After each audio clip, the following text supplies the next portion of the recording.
Hello बच्चों, कैसे हैं आप सभी लोग।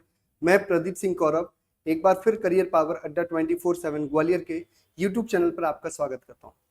दोस्तों, हमने पिछली क्लास में प्रतिशत शुरू किया था और आज इसकी सेकंड क्लास रहेगी जिसमें हम कुछ और महत्वपूर्ण प्रश्नों को डिस्कस करेंगे। तो दोस्तों, हम आगे शुरू करते हैं और देखिए जरा इसके बारे में जो कल हम लोगों ने पढ़ा था उसका थोड़ा सा आपको रिकैप बताता हूँ। थोड़ा बताते हैं हम लोगों ने क्या डिस्कस किया था। मैंने आपको एक ही इंपॉर्टेंट चीज बताई थी कि जब भी प्रतिशत को आप भिन्न में बदलते हैं, जब भी प्रतिशत को आप भिन्न में बदलते हैं तो जो अंश है ये क्या होता है, अंश वो मान होता है जिसके लिए प्रतिशत साइन यूज किया गया है। मतलब ये प्रतिशत जो चिन्ह है, वो जो संख्या है वो किसके बारे में बात कर रहे हैं, वो अंश होता है यानी न्यूमरेटर। यानी पी क्या हुआ यहाँ पर, अंश क्या हुआ, जिसके बारे में बात की जा रही है, जिसके बारे में बात की जा रही है। और दोस्तों हर यानी डिनोमिनेटर क्या होता था, ओरिजिनल वैल्यू। ओरिजिनल वैल्यू का मतलब हम किससे तुलना कर रहे हैं, यानी वास्तविक मान क्या होगा। तो जो हर था ये हमारा क्या होता है, हमेशा वास्तविक मान। वास्तविक मतलब जहां से हमने ली गई है ये वैल्यू, जहां से हमने अंश लिया है वहां से, या तो वास्तविक मान बोल सकते हैं या फिर जिससे तुलना की गई है, जिससे तुलना की गई है। ये दो चीजें हम लोगों ने डिस्कस की थी। अब आज आइए इस पर हम क्वेश्चन देखते हैं कि क्वेश्चन कैसे पूछा जाता है और हम कैसे उसको इसके हेल्प से सॉल्व करेंगे। देखिए जरा, पहला प्रश्न ये है आपके सामने, क्या बोला गया है, यदि ए बी से 33.1/3% ज्यादा कमाता है। अब आप सुनिए जरा ध्यान से, यहां जो प्रतिशत साइन है ये किसके लिए यूज किया गया है, ए के लिए। क्या बोला गया, ए बी से इतना प्रतिशत ज्यादा कमाता है, यानी ए की आय ज्यादा है बी के रिस्पेक्ट में, बी की तुलना में। तो अगर मैं ये बोलूं कि इसकी जो भिन्न में मान होगा 33.1/3% का, ये 1/3 रहेगा। जब मैंने आखिरी क्लास में आपको प्रतिशत की कुछ वैल्यूज लिखवाई थी तो उम्मीद करता हूं ये वैल्यूज आपको याद हो गई होंगी। तो यहां से बताइए, अगर ए बी से इतने प्रतिशत ज्यादा है, ज्यादा मतलब अधिक है, तो आप बताइए हम अधिक के लिए +1 जोड़ देते हैं। बात समझ में आएगी नहीं दोस्तों। तो अगर ए बी से इतने प्रतिशत अधिक कमाता है, किससे, बी से, तो जिससे तुलना की गई वो अपॉन वाली वैल्यू होती है कि नहीं होती है दोस्तों। तो अगर मैं ये बोलूं ए और बी दो व्यक्ति हैं और ए कितना कमाता है, बी से 1 ज्यादा। अब हम प्रतिशत की बात नहीं करेंगे, अब हम भिन्न में बात करेंगे। तो अगर बी 3 रुपए कमाता है तो ए कितना कमाएगा दोस्तों, 4 रुपए। क्या यहां तक बात समझ में आ पाएगी नहीं। फिर आगे क्या बोला गया, तो बताइए बी ए से कितना कम कमाता है, बी ए से कितना कम कमाता है। तो आप बताइए, बी कमाता है 3 इकाई, ए कमाता है 4 इकाई यानी 4 यूनिट। तो बी कितना कम कमाता है दोस्तों, 1 यूनिट कम कमाता है। कहां से, ए से। ए का मान कितना दोस्तों, 4 × 100। तो यहां से आपका आंसर कितना आ जाएगा, यहां से 25%। तो जो प्रतिशत साइन दिया रहता है, यानी प्रतिशत का मान दिया रहता है, उसको भिन्न में कन्वर्ट करके, बदल के आप आसानी से क्वेश्चंस के आंसर दे सकते हैं। चलिए और एक आध दो क्वेश्चन हम लेते हैं और उनको समझते हैं। जैसे एक ये प्रश्न था, यदि रवि की आय का 30% सुरेश की आय के 40% के बराबर है। रवि की जो भी आय है उसका 30% सुरेश की आय के 40% के बराबर है, तो रवि की आय का 50% सुरेश की आय के कितने प्रतिशत के बराबर होगा। दोस्तों देखिए, पहली लाइन का मतलब ये हुआ कि एक व्यक्ति है रवि, एक व्यक्ति है रवि जिसकी आय का 30%, रवि की आय अपने आप में 100% होगी। तो अगर रवि की आय का 30% निकालेंगे तो ऐसा ही लिखा जाएगा, 30% ऑफ रवि, रवि का 30% कितने के बराबर है दोस्तों, सुरेश की जो भी आय है उसके 40% के बराबर है। तो अगर ये मान हमें बराबर में कंपैरिजन में दिया गया है तो इसको सॉल्व करते हैं। देखो जरा दोस्तों, क्या परसेंट से परसेंट कैंसिल आउट हो जाएगा, 0 से 0 कट जाएगा। तो यहां पर रवि और सुरेश की अगर तुलना की जाए, रवि और सुरेश की तुलना की जाए तो हम ये आसानी से बोल सकते हैं कि यहां पर 4 बचा हुआ था, 3 अपॉन में आ जाएगा, यानी 4/3 हो गया। तो यहां से मतलब ये पता चला हमें कि अगर रवि की आय 4 यूनिट है तो सुरेश की आय कितनी होगी दोस्तों, 3 यूनिट होगी। अब अगली लाइन में क्या बोला गया, तो रवि की आय का 50%, 50% का मतलब क्या होगा दोस्तों, आधा। तो अगर रवि की आय 4 यूनिट है तो इसका आधा कितना हो जाएगा, 2 यूनिट। इसका आधा कितना होगा दोस्तों, 2 यूनिट। क्या बोला गया, रवि की आय का 50% सुरेश की आय के कितने प्रतिशत के बराबर है। तो हम इस बात तुलना कम या ज्यादा की नहीं कर रहे, हम सीधा सीधा बोल रहे हैं कि रवि की आय का 50% यानी 2 यूनिट सुरेश की आय के कितने प्रतिशत के बराबर है। तो दोस्तों सुरेश की आय यहाँ कितनी है, 3 इकाई। तो हमारा आंसर क्या आ जाएगा, रवि की आय का 50% यानी 2, सुरेश की आय यानी 3 का कितने प्रतिशत है? तो दोस्तों आपको ध्यान होगा 1/3 यानी 1/3 की परसेंट वैल्यू 33 सही 1/3% होती है। तो यहां पर हमें दी गई 2/3 यानी 33 सही 1/3 में अगर हम 2 का गुणा कर देंगे तो 66 सही 2/3% आ जाएगा कि नहीं दोस्तों? यही हमारे इस प्रश्न का आंसर हुआ, यानी ऑप्शन नंबर ए। तो दोस्तों जो हमने पढ़ा अभी डिस्कस किया है उस पर बेस जब भी क्वेश्चन आएगा तो आप आसानी सॉल्व कर सकते हैं। चलिए अगले कुछ और क्वेश्चन में बढ़ते हैं और देखते हैं।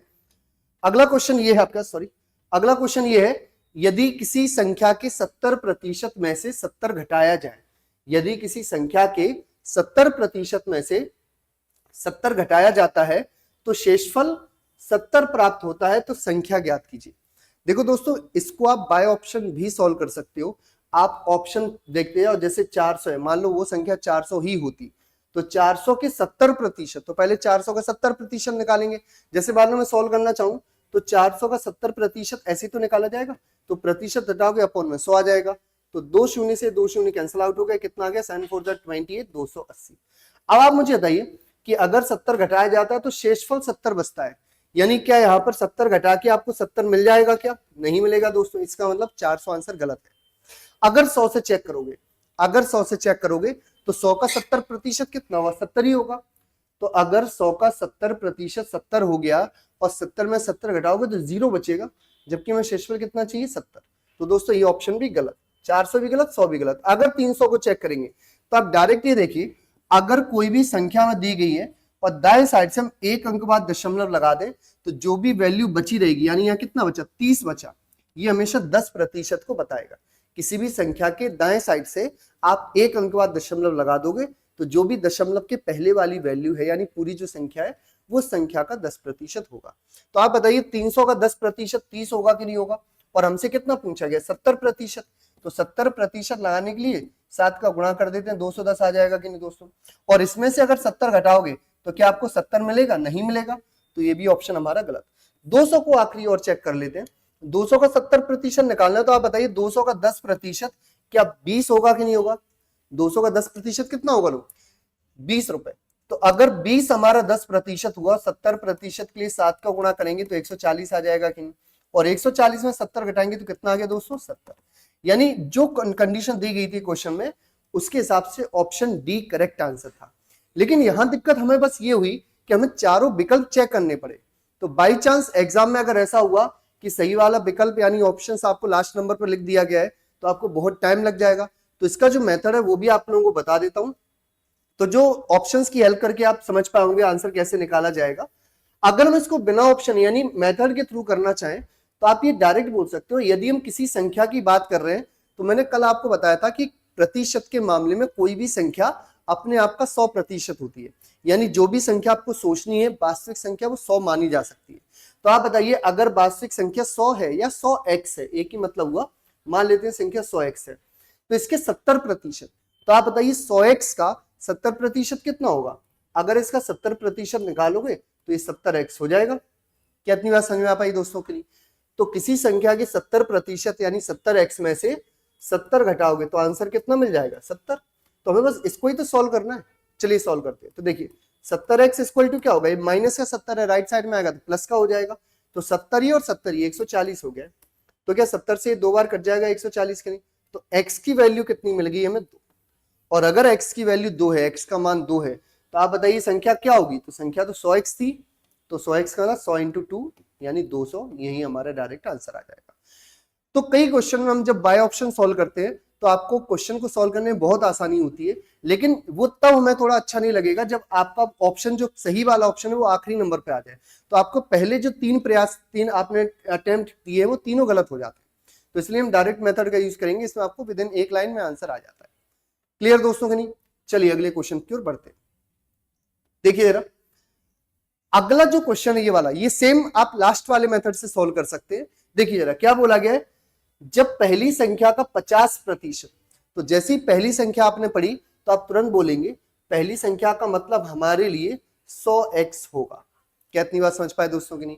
तो पहली संख्या का 50%, तो आप बताइए 100 का 50% कितना होगा? 50x, यही होगा कि नहीं होगा? अच्छा, दूसरी संख्या के 80% से घटाया जाए, तो दूसरी संख्या मान लेते हैं, अब ये दूसरी संख्या है तो वेरिएबल आपको चेंज करना पड़ेगा। यहां पर हमने वेरिएबल यानी अचर क्या लिया था, एक्स, सॉरी चर, और यहां पर चर क्या ले रहे हैं हम, वाई। यानी अगर दूसरी संख्या यानी 100y के 80%, तो इसका 80% कितना होगा, 80y। हमसे क्या बोला गया, दूसरी संख्या के 80% से घटाया जाए, यानी कंडीशन तो ये बनी कि 80y में से हम 50x घटाना चाह रहे हैं, यही हुई बात कि नहीं। तो परिणामी पहली संख्या का 2/5वां भाग बन जाता है। परिणामी का मतलब जो भी रिजल्ट आएगा वो पहली संख्या का 2/5वां भाग बन जाता है। 2/5वें का मतलब क्या हुआ दोस्तों, जो पहली संख्या है उसका 2/5वां भाग, यही मतलब हुआ कि नहीं हुआ। तो हमसे बोला गया बताइए पहली संख्या दूसरी संख्या का लगभग कितना प्रतिशत है। तो इसको सॉल्व करते हैं। आप बताइए 5 से इसको कैंसिल आउट करेंगे, 20x बार कट जाएगा कि नहीं कट जाएगा दोस्तों। तो यहाँ क्या बचा, 80 bye -50x is equal to 40x। अब ये 50x माइनस का है, राइट साइड में आएगा प्लस का हो जाएगा, तो 80 बाय इक्वल टू कितना बचा, 90x। भाई 40x तो यहाँ था ही, 50x और इधर आएगा तो 90x बन गया कि नहीं बन गया। तो हमसे बताइए, हमसे बोला गया है कि पहली संख्या दूसरी संख्या का लगभग कितना प्रतिशत है। तो आप इसको थोड़ा ध्यान से देखिए, पहली संख्या हमारे लिए x से हमने डिफाइन की थी और दूसरी संख्या y से।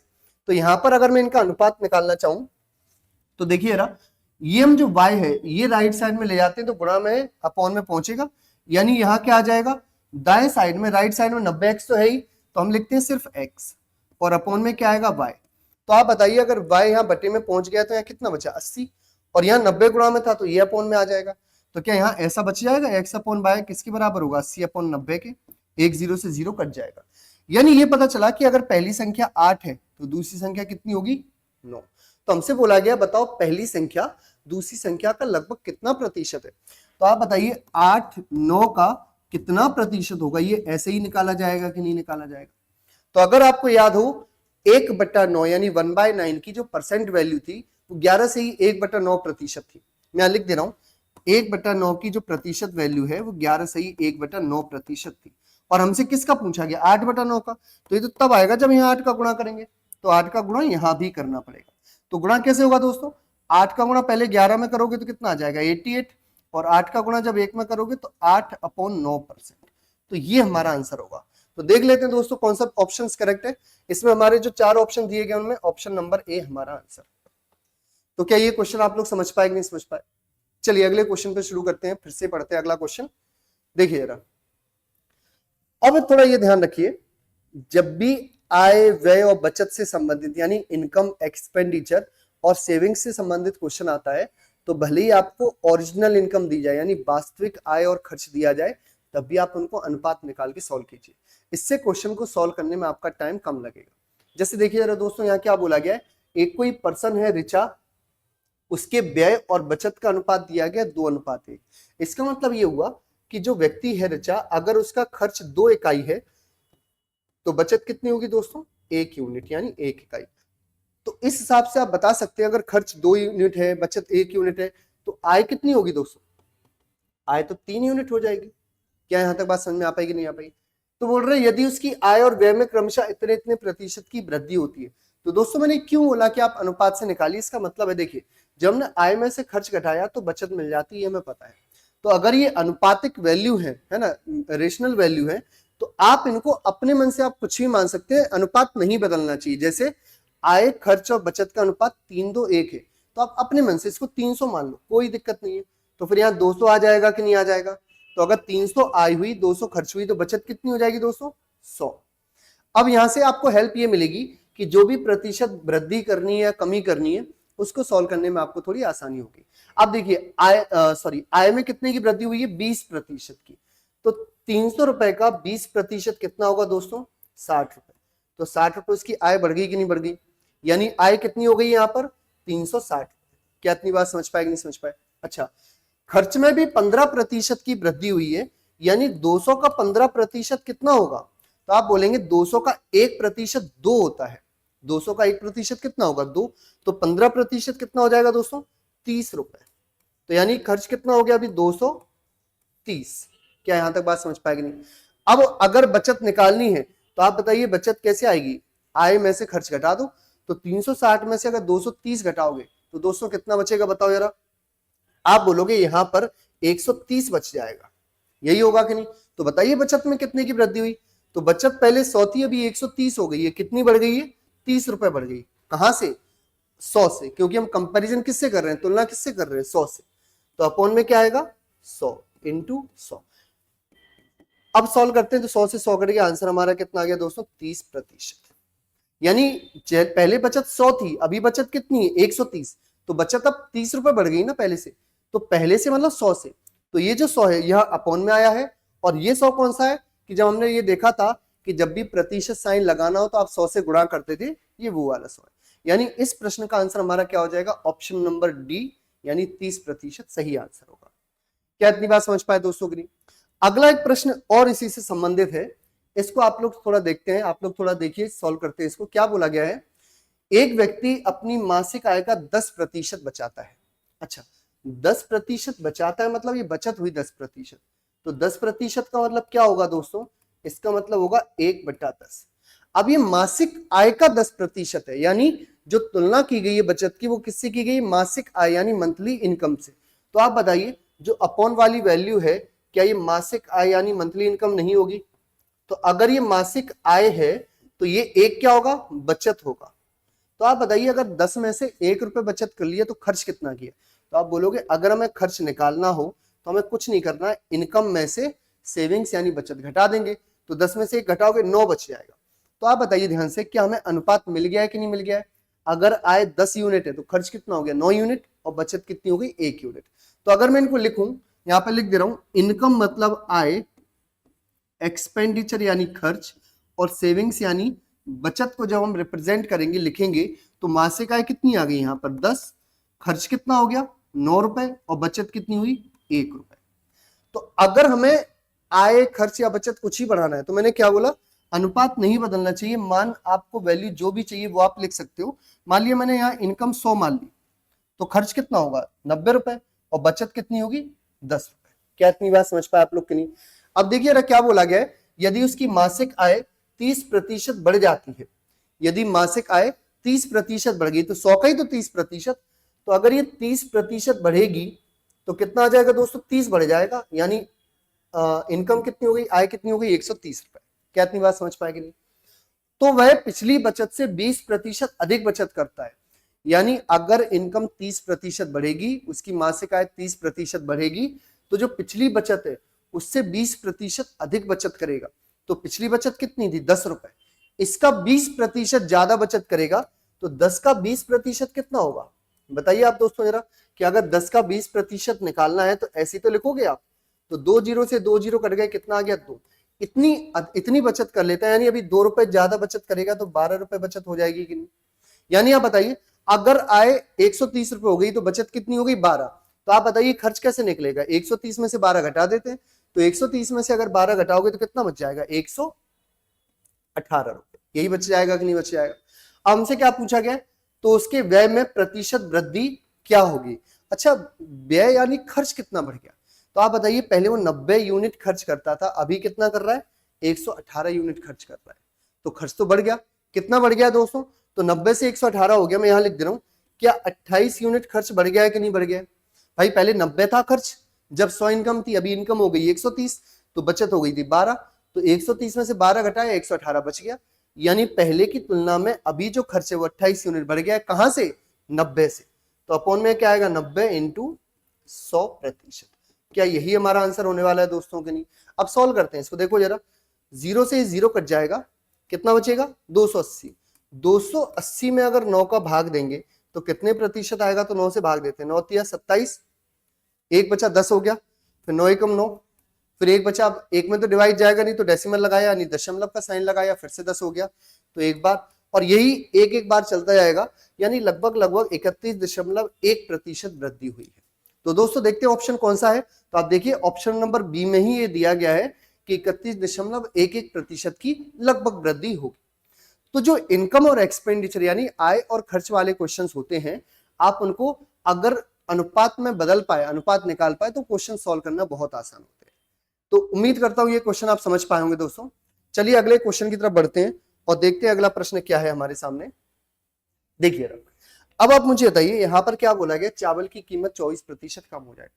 दोस्तों आप थोड़ा ध्यान दीजिए इस बात पे कि जब भी ऐसा कोई क्वेश्चन आता है जहां किसी वस्तु की कीमत के बारे में बात की जाती है, अगर मैं एक एग्जांपल लूं आपके सामने, जैसे मान लो मैं आपसे बोलूं कि वर्तमान में 20 रुपए किलो आलू चल रहे हैं, तो आप बोलेंगे कोई दिक्कत नहीं, हम 20 रुपए लेके जाएंगे और 1 किलो आलू ले आएंगे। लेकिन अगर ऐसा हो कि आप 20 रुपए लेके तो गए हो, लेकिन उस दिन आलू मिल रहे हैं 25 रुपए किलो, तो आप बताइए कीमत बढ़ गई कि नहीं बढ़ गई? तो अगर आप 1 किलो आलू लेना चाह रहे हो तो आपको कितने रुपए पे करने पड़ेंगे? 25 रुपए। लेकिन 25 रुपए आप पे करोगे, यानी 25 रुपए आपका खर्च बढ़ जाएगा, मतलब हो जाएगा, तो 5 रुपए खर्च बढ़ गया कि नहीं बढ़ गया? जबकि हमसे बोला जाता है कि खर्च हमें समान रखना है, समान का मतलब पिछले वाला खर्च रखना है। तो आप क्या बोलोगे दुकानदार से, भैया 25 रुपए किलो आलू चल रहे हैं, लेकिन ये लो 20 रुपए में आलू तोल, तो वो 5 रुपए के आपको आलू कम दे। तो वही सेंस यहां पर लगाएंगे कि अगर चावल की कीमत 24% कम हो गई है, तो यानी कीमत की अगर बात की जाए तो जो कीमत पहले 100 रुपए थी, अभी कितनी हो गई? 24% कम हो गई, तो 76 बचेगी कि नहीं बचेगी? अगर मैं इसका अनुपात निकालूं तो देखिए 4 से इसको काटते हैं तो 25 चौके 100 और 19 चौके 76। तो आप बताइए अगर ये कीमत का अनुपात है और खर्च में कोई भी परिवर्तन नहीं करना होगा, देखो आगे आपको बोला गया है कि यह आलोक को 2500 रुपए में 10 किलो अधिक चावल खरीदने की अनुमति देता है। तो 10 किलो चावल अधिक क्यों खरीद रहा है? क्योंकि उसने खर्च पहले भी 2500 रुपए कर रहा था, अभी भी कर रहा है खर्च। भाई पहले 2500 रुपए में कुछ चावल की मात्रा मिल जाती थी, अब सुनिए जरा, अब कीमत हो गई है कम। तो कीमत अगर कम हो गई है तो अगर आप इतना ही खर्च रखना चाह रहे हो तो आपको ज्यादा खरीदना पड़ेगा कि नहीं? तो उसी वजह से आलोक कितना ज्यादा खरीद रहा है? 10 किलोग्राम अधिक चावल खरीदता है। तो सुनिए ध्यान से दोस्तों, जब भी आपके खर्च में कोई भी परिवर्तन नहीं हो, अगर यहाँ ये बोला जाता कि खर्च में भी इतना इतना बदलाव हो गया, इतने प्रतिशत, तो हमें अलग तरीके से सॉल्व करना पड़ता। लेकिन यहाँ पर ये बोला गया है कि पहले ही 25 रुपए था, अभी भी 25 रुपए, यानी खर्च में कोई बदलाव नहीं हुआ है। तो ऐसे केस में जो खपत होती है उसका अनुपात हमेशा जो आपकी कीमत का अनुपात है उससे पलट जाता है, यानी उल्टा होता है। तो पहले खपत अगर 19 थी तो अभी खपत कितनी हो जाएगी दोस्तों? 25। सीधी बात है, अगर कीमत कम तो खपत ज्यादा। कितनी कम और ज्यादा? एक दूसरे के रिस्पेक्ट में। अगर कीमत घटी है तो इसी अनुपात में खपत बढ़ जाएगी। क्या इतनी बात समझ पाएगी? नहीं। अब आप मुझे बताइए, अगर मैं ये बोलूं ये पहले की बातें हैं और ये अभी की बातें हैं, मतलब अगर पहले कीमत 100 थी तो अभी 76 थी, यानी 25 से 19। तो आप बताइए पहले अगर खपत 19 थी तो अभी खपत कितनी होगी? 25, यानी खपत में वृद्धि हो गई। कितने की वृद्धि हो गई है? तो आप बोलोगे 19 से 25 हो गया है, 6 इकाई की वृद्धि हो गई है। 6 इकाई की क्या हो गई? वृद्धि हो गई। जबकि हमें क्या बोला गया है? 10 किलोग्राम अधिक चावल खरीदने की अनुमति देता है, यानी अधिक खरीद रहा है। तो जो हमारी 6 यूनिट है किसके बराबर होगी दोस्तों? 10 किलोग्राम चावल के बराबर। क्या इतनी बात समझ पाए? अब हमसे आगे क्या पूछा गया है? तो प्रति किलो चावल की घटी हुई दर ज्ञात कीजिए। तो चावल की जो कीमत घट गई है वो बताना है। तो आप दोस्तों पहले थोड़ा इस बात पे फोकस करो कि हम कीमत निकालते कैसे। जैसे मान लीजिए मैंने आपसे बोला कि आपने किसी दुकानदार को 100 रुपए दिए हैं और 2 किलो शक्कर आ गई है, यानी आपने 100 रुपए दिए हैं और 2 किलो शक्कर आ गई है, तो कीमत क्या थी शक्कर की? तो आप बोलेंगे गुरुजी उस केस में कीमत 50 रुपए प्रति किलोग्राम होगी। तो हमने कैसे निकाली है? हमने निकाला कि हमने टोटल पेमेंट कितना किया था, कुल खर्च कितना किया था, और हमें कुल मात्रा कितनी मिली उसके डिवाइड से।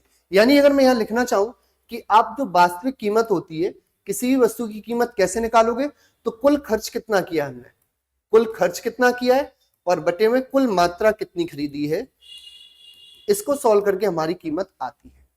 क्या ये बात समझ पाए कि नहीं समझ पाए? तो देखिए यहां से अगर हमसे ये बोला गया है कि आप बताइए घटी हुई दर क्या होगी, घटी हुई दर का मतलब घटी हुई कीमत, तो घटी हुई कीमत तो 19 यूनिट है, कीमत यही तो हो गई घटी हुई कीमत। लेकिन ये कीमत निकलेगी कैसे? कुल खर्च, तो कुल खर्च दिया गया 25 रुपए खर्च कर रहा है, तो हमें ये और निकालना कुल मात्रा कितनी है।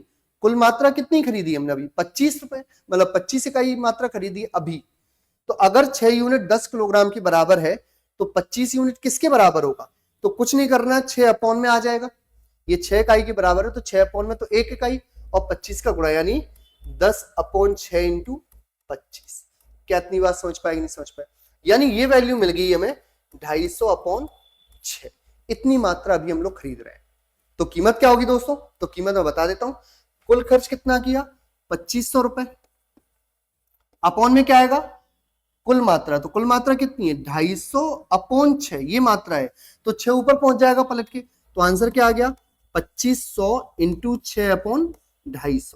तो आप बताइए दोस्तों, क्या 250 से ये 10 बार कट जाएगा? हाँ बिल्कुल कट जाएगा। तो 10 इंटू 6 कितना आ गया? 60 रुपए प्रति किलोग्राम। यानी जो कीमत घट गई है वो कितनी होगी? 60 रुपए पर केजी। क्या दोस्तों ये बात समझ पाए कि नहीं? अगर कहीं भी डाउट हो तो एक बार आप वीडियो रिवाइंड करके देख लीजिए, है ना, आपको 100% ये मात्रा क्लियर हो पाएगी, ये वाला क्वेश्चन क्लियर हो पाएगा। इसी के जैसा मैं एक प्रश्न और आपके सामने रखता हूं, इसको आप लोग अपने लेवल पर सॉल्व कीजिए। इसे क्या बोला गया है कि वॉशिंग पाउडर की कीमतें 15% की कमी हो जाने की वजह से खरीदार को 1275 रुपए में 5 किलोग्राम अधिक प्राप्त करने में मदद मिलती है। सुना दोस्तों ध्यान से, इस बार फिर से जो पाउडर है वॉशिंग पाउडर, उसकी कीमत कम हो गई है। यानी अगर पहली कीमत 100 थी तो अभी 85 हो गई है। तो अनुपात निकाल देंगे ये कीमत का, सेम पिछले क्वेश्चन जैसा। तो अगर कीमत में बदलाव हुआ है, सेम उसी का उल्टा बदलाव किसमें होगा दोस्तों? मात्रा में। तो मात्रा निकाल के आप ये देखेंगे कितनी कम या ज्यादा खरीदी है, वो 5 के बराबर होगा। तो बिल्कुल जो आखिरी प्रश्न था वही जैसा सेम ये प्रश्न है। बस यहाँ क्या बोला गया है, वॉशिंग पाउडर की मूल कीमत क्या है? मूल कीमत का मतलब ओरिजिनल कीमत। जैसे यहाँ इस वाले प्रश्न में हमने ये देखा था कि अभी जो कीमत है घटी हुई दर वो बताओ। तो घटी हुई दर यानी कीमत ये थी 19, जबकि हमसे बोला गया मूल कीमत। मूल कीमत का मतलब 25 यूनिट। तो सेम जैसे हमने ये प्रश्न सॉल्व किया था ऐसे आप इसको भी सॉल्व कीजिए और कमेंट में इसका आंसर जरूर बताना दोस्तों। चलिए अभी फिलहाल हम अगले प्रश्न में बढ़ते हैं, देखते हैं जरा अगला प्रश्न क्या है। देखिए क्या बोला गया है, दो उम्मीदवारों के बीच एक चुनाव में एक उम्मीदवार को 38% वोट मिले और फिर भी वह 200 वोटों से हार गया।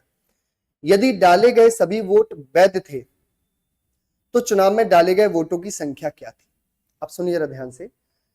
चुनाव वाले जो प्रश्न होते हैं, यानी चुनाव के आपने देखे होंगे हालचाल क्या रहते हैं कि जो टोटल वोटर्स है आप उनको हमेशा 100 मान सकते हो और उसके रिस्पेक्ट हम लोग सॉल्व करेंगे। ध्यान ये रखेंगे कि कुल जो मतदाता हैं उनमें से पहले में वो मात्रा निकालनी पड़ेगी कि मतदान कितने लोगों ने किया है।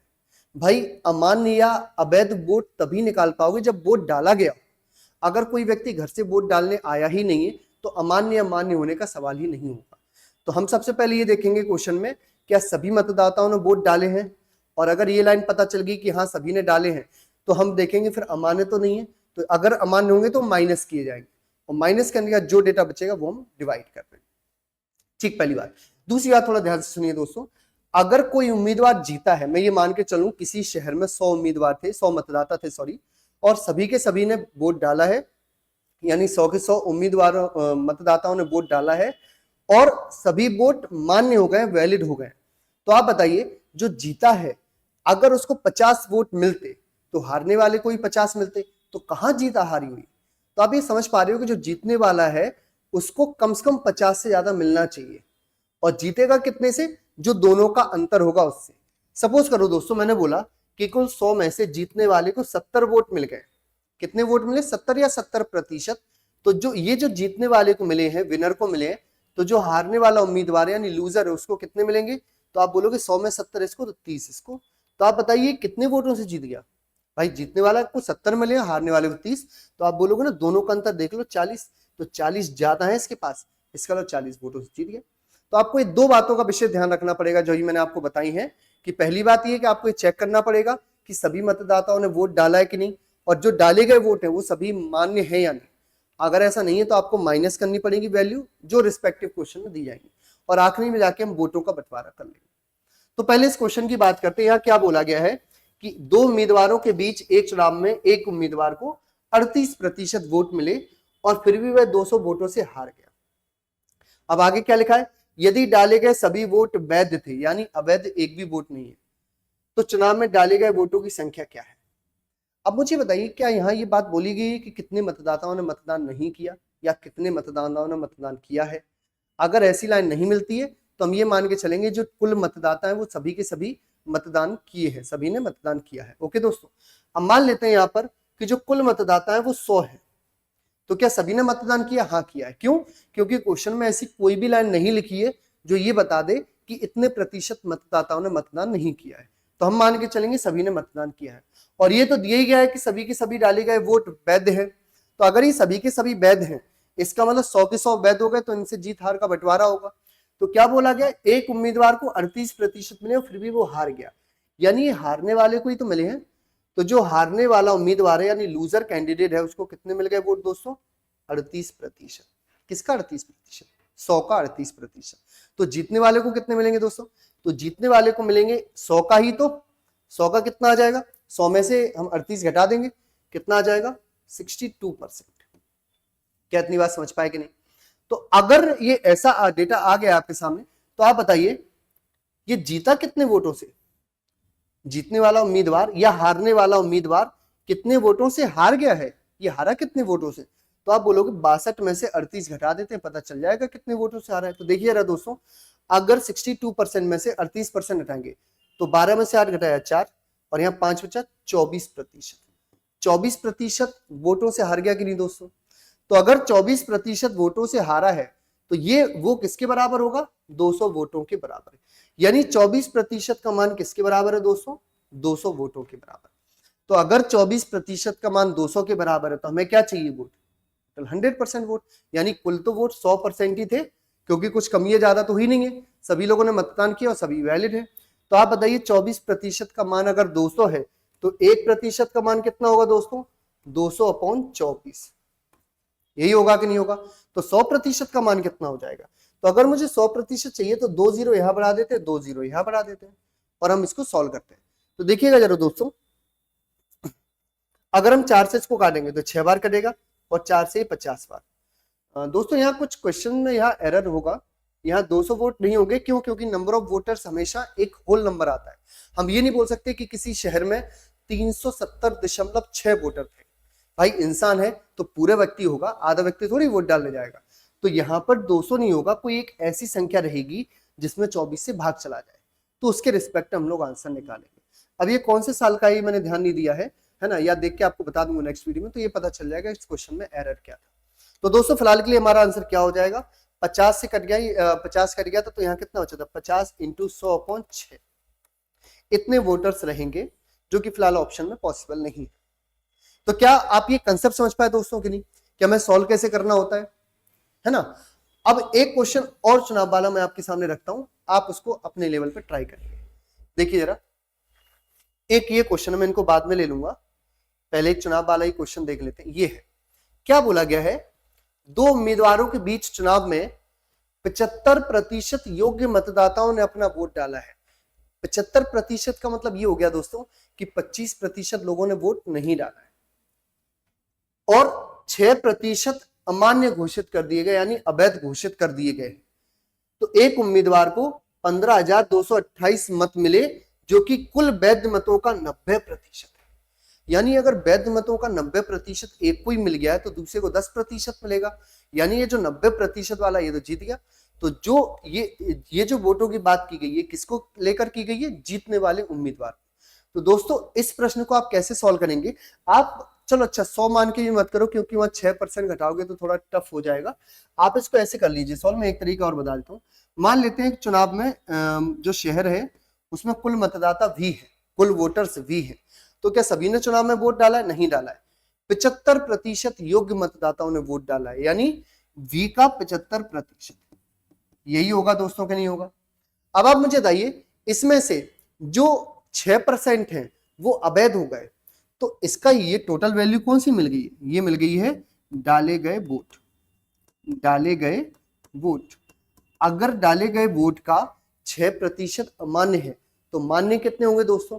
आप बोलोगे ना कि हमारे लिए कोई भी वैल्यू अपने आप में 100% होती है, तो डाले गए वोट भी 100% होंगे। संख्या कुछ भी हो ले, प्रतिशत तो 100% ही रहेगा ना। जैसे मान लो मैं एग्जांपल लेता हूं, मैंने बोला आपकी पॉकेट मनी 100 रुपए थी, 100 रुपए आपको मिले, लेकिन 20 रुपए आपने खर्च कर लिए, तो बचे कितने? 80 रुपए। लेकिन अभी के लिए आपके जो 80 रुपए हैं वही आपके लिए 100% रहेंगे, 100% रहेंगे कि नहीं? तो उसी रिस्पेक्ट में मैं ये बात कर रहा हूं कि कुल वोटर्स जो थे वो तो थे ही 100%, लेकिन जो डाले गए वोट हैं यही डाले गए ना वोट, तो जो डाले गए वोट है वो तो हमारे लिए तो 100% है, तो ये 100% हमारे लिए पूरी वैल्यू रहेगी। तो अगर इसका पूरे का मैं ये बोलूं 6% अमान्य हो गए तो मान्य कितने रहेंगे? तो आप बोलोगे डाले गए वोटों का 94% तो सर अभी मान्य है। क्या इतनी बात समझ में आ पाई? यानी ये वैध वोट है। अब एक उम्मीदवार को इतने वोट मिले जो कि 90% के बराबर थे, है ना? कुल मतों का 90% था। तो आप बताइए अगर ये 90% है तो मैं इसका ही तो 90% निकाल दूंगा। तो 90% ये किसके बराबर होगा दोस्तों? 15,228 के बराबर। तो आपको कुछ नहीं करना है, सीधी सीधी कैलकुलेशन है, इसको सॉल्व कीजिए और v की वैल्यू बताइए, v की जो वैल्यू होगी वही कुल मतदाता हो। तो दोस्तों जो भी ऑप्शन होगा वो आप सॉल्व करके बताइए कमेंट में कौन सा आंसर होगा। ऐसा ही एक सेम क्वेश्चन हम कर चुके हैं, तो उम्मीद करता हूं इस प्रश्न का आंसर आप लोग दे पाएंगे। चलिए दोस्तों, अब अभी चुनाव वाले क्वेश्चंस के पहले मैंने आपको पास फेल वाले यानी अंक वाले क्वेश्चन स्किप करवा दिए थे, उनको मैं बात करता हूं अभी कि इनको कैसे सॉल्व करते हैं। देखिए दोस्तों जरा, हाँ ये प्रश्न था, क्या बोला गया है, एक परीक्षा में एक छात्र ने जिसने 20% अंक प्राप्त किए वह 3 अंकों से अनुत्तीर्ण हो गया। अनुत्तीर्ण का मतलब फेल हो गया। दोस्तों आप मुझे बताइए, अगर मैं ये थोड़ा एग्जांपल रखूं आपके सामने कि किसी पेपर किसी टेस्ट में 100 में से 60 नंबर लाना कंपलसरी था, अन्यथा स्टूडेंट फेल हो जाएगा। तो एक स्टूडेंट है हमारा, एक दोस्त है ए, वो 56 नंबर लेके आया, 56 नंबर्स लेके आया। तो आप क्या बोलोगे कि सर उसने मेहनत बहुत ज्यादा की थी लेकिन पास होने से 4 नंबर कम रह गया है। तो अगर कहीं 4 नंबर आ जाते उसके, हम यही तो बोलेंगे भाई के 56 नंबर आए और 4 नंबरों से फेल हो गया, तो आप बताइए अगर 4 नंबर और ज्यादा दे देते पास हो जाता कि नहीं हो जाता। सेम उसी केस में एक दूसरा व्यक्ति है बी, जिसको भी 60 नंबर चाहिए थे पास होने के लिए, लेकिन उसके आए 70 नंबर। तो हम क्या बोलेंगे कि सर इसके 70 नंबर आए, अगर इसके 10 नंबर कम भी कर दोगे तब भी ये पास रहेगा। तो सीधी सी बात इतनी है, जब भी कोई स्टूडेंट फेल हुआ है तो कितने नंबर से फेल हुआ है ये उसमें जोड़, और अगर कोई व्यक्ति ज्यादा नंबरों से पास हुआ है तो आप घटा दीजिए। तो ये दोनों मात्राएं पास होने को रिप्रेजेंट करेंगी यानी उत्तीर्ण होने को प्रेजेंट करेंगी, और हम तुलना करके आंसर निकालेंगे।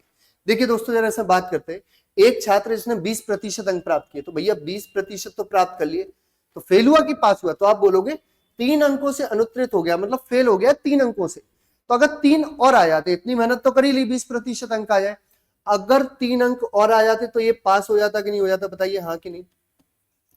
तो अगर ये पास होने का डेटा है तो पास होने का डेटा और क्या है, तो दूसरी कंडीशन में दिया गया है लेकिन 32% अंक प्राप्त करने वाला एक अन्य छात्र को उत्तीर्ण होने के लिए आवश्यक अंकों से 42 अंक अधिक मिले हैं।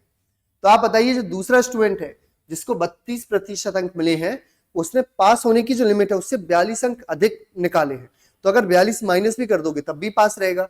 तो ये किसके बराबर होगा, ये डेटा होगा 32% में से आप 42 घटा दोगे तब भी ये पास रहेगा इस डेटा के बराबर। क्या यहां तक बात समझ पाए कि नहीं? तो हमसे बोला गया है तो अंकों की अधिकतम संख्या ज्ञात कीजिए। अंकों की अधिकतम संख्या का मतलब पूर्णांक क्या होगा, तो पूर्णांक दोस्तों हमेशा अपने आप में 100% होता है। ठीक है दोस्तों, तो अगर 1% की वैल्यू हम लोगों ने निकाल दी तो 100% आसानी से आ जाएगा। तो देखिए परसेंट परसेंट के साथ सॉल्व होगा, तो 20% को राइट साइड में लेके आता हूं, तो यहाँ क्या बचेगा दोस्तों, 32% तो है ही, 20% आएगा तो माइनस में आ जाएगा, और यहां क्या बचा दोस्तों 3, और ये जो माइनस में है 45 42 ये लेफ्ट साइड में आएगी तो प्लस में हो जाएगी। तो यहाँ कितना बचा दोस्तों 45, और यहाँ कितना आ गया, तो 32 में से 20 घटाओगे तो कितना बचेगा दोस्तों 12%, यही बचेगा कि नहीं बचेगा। तो अगर मैं इसको सॉल्व करना चाहूं 3 से कट करते, देखो 3 चौके 12 और 15 तिया 45, क्या इतनी बात समझ पाए।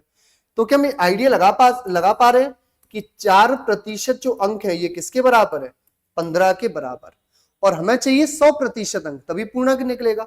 तो 100% बनाने के लिए यहाँ 25 से गुणा कर दिया जाए, तो 25 से तो गुणा यहां भी कर दिया जाएगा, तो हमारा आंसर कितना आ गया, यहां आ गया 100%। और यहां देखिए 25 × 10 250, और 25 पंचे, आप बताइए ना, हम इसका गुणा करेंगे तो 25 का मल्टीप्लाई पहले हमने किया 10 में, तो कितना आ गया 250, और 25 पंचे 125, यानी 250 और 125 कितना हो जाएगा 375। क्या इतनी बात समझ पाएगी नहीं समझ पाए।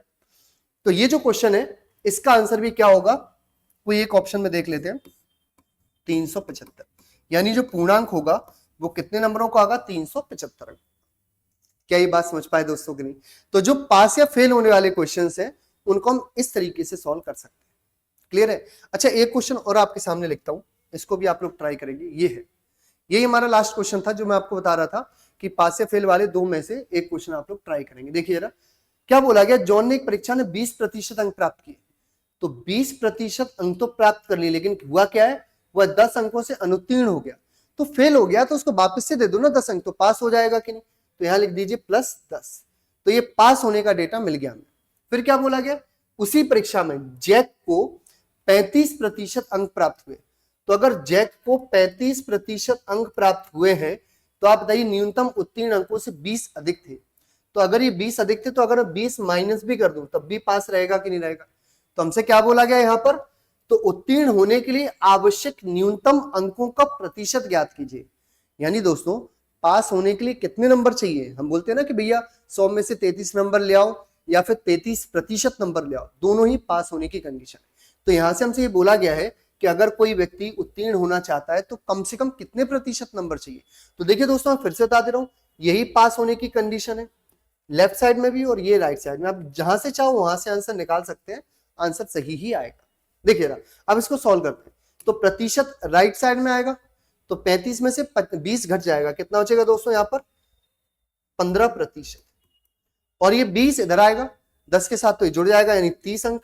यानी 30 जो नंबर है किसके बराबर है, 15% के बराबर। तो 1% कितने के बराबर होगा, या मैं ये बोल दूं 2 अंक कितने के बराबर होंगे, 2 अंक होंगे 1% के बराबर। तो हमसे क्या बोला गया, न्यूनतम अंकों का प्रतिशत ज्ञात कीजिए। तो न्यूनतम यानी पासिंग नंबर या तो ये है या ये, आप जहां से चाहो वहां से सॉल्व कर लो, आंसर दोनों जगह से एक ही आएगा।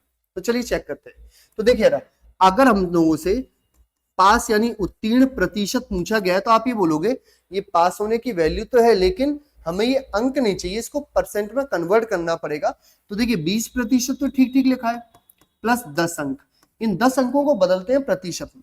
तो ये बहुत कठिन बात नहीं है, आप समझ सकते हैं कि देखिए अगर 2 अंक 1% के बराबर है, 2 अंक 1% यानी जितने अंक उसका आधा प्रतिशत के बराबर है, तो 10 अंक कितने प्रतिशत के बराबर होंगे। तो आप बोलोगे यहां भी आधा था, यहां भी आधा कर देते, यानी 10 का आधा 5%। तो आप बताइए पास होने के लिए कितने नंबर चाहिए दोस्तों, 25%। तो इस क्वेश्चन का आंसर होगा ऑप्शन नंबर सी, 25%। तो दोस्तों ये कुछ क्वेश्चंस थे जो प्रतिशत चैप्टर से बहुत ज्यादा पूछे गए हैं और उम्मीद करता हूं कि आप लोग ये समझ पाए होंगे। कल फिर से एक नए चैप्टर, एक नए अध्याय के साथ फिर से आपके सामने शामिल होते हैं, फिर से आपके साथ जुड़ेंगे। तब तक के लिए पढ़ते रहिए। जय हिंद दोस्तों।